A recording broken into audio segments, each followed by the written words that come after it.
Eric. Congressman James Comer was on NBC with Chuck Todd, and he had to take him to school a bit on the importance of the Hunter Biden story. This was reported by Newsbusters. We have the clip. Let's play that. Let me ask you this. You're going to do a lot of oversight. You're going to have a lot of subpoenas. Many people look at what you're doing and they see that it looks more partisan than professional. Tell me how you're going to try to departisanize an investigation, or do you expect it to be partisan? Well, with all due respect, Chuck, I disagree with that. I think the only people that see this as a partisan investigation are the media and the hardcore Democrats. Yeah, of course, he's exactly right. If you look at the Hunter Biden, Joe Biden corruption through an unbiased lens, what are we to conclude from all the evidence that we have, Eric, that we should do nothing about it?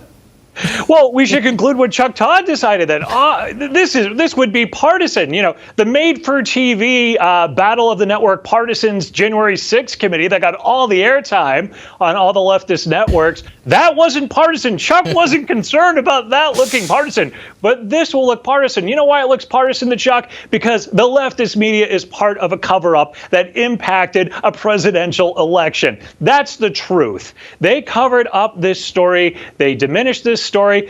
It's just kind of like, oh, we found that Joe Biden now has had classified documents. Half the coverage has been, well, it's not like the way Trump had classified documents. They're not even talking. They're not focused on what the documents were. Most of the coverage is trying to explain why Trump is so much worse. Where's the hour-long speculation that there was nuclear codes and blackmail was planned in front of those because of those documents? They don't do that. It only goes in one direction. The media suppressed Hunter Biden's laptop. They suppressed the evidence in it. They suppressed, we know the social media suppressed it. The media was part of a cover-up, and it impacted a presidential election. They have no interest in discussing this. And this is going to continue as this committee moves forward.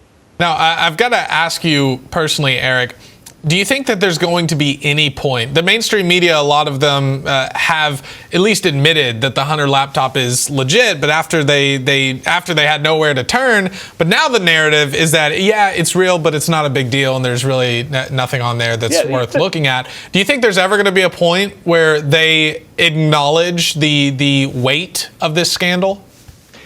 I think the committee might bring them to that point where they have to have a reckoning. Look, we talked about speculation just a few seconds ago. Well, we know for a fact that the FBI and the Biden campaign talked to social media outlets and tried to put the kibosh on the Hunter Biden laptop story. Is it a far stretch of speculation that the FBI or the Biden campaign, did they not reach out to the leftist media? Is that something they didn't do, or is that something they did do? That's something this committee might get down to. And that would be a very interesting thing to find out. I think it's going to get to the point. It seems that there is enough in there that at some point the media is going to have to acknowledge that they were complicit in a cover-up.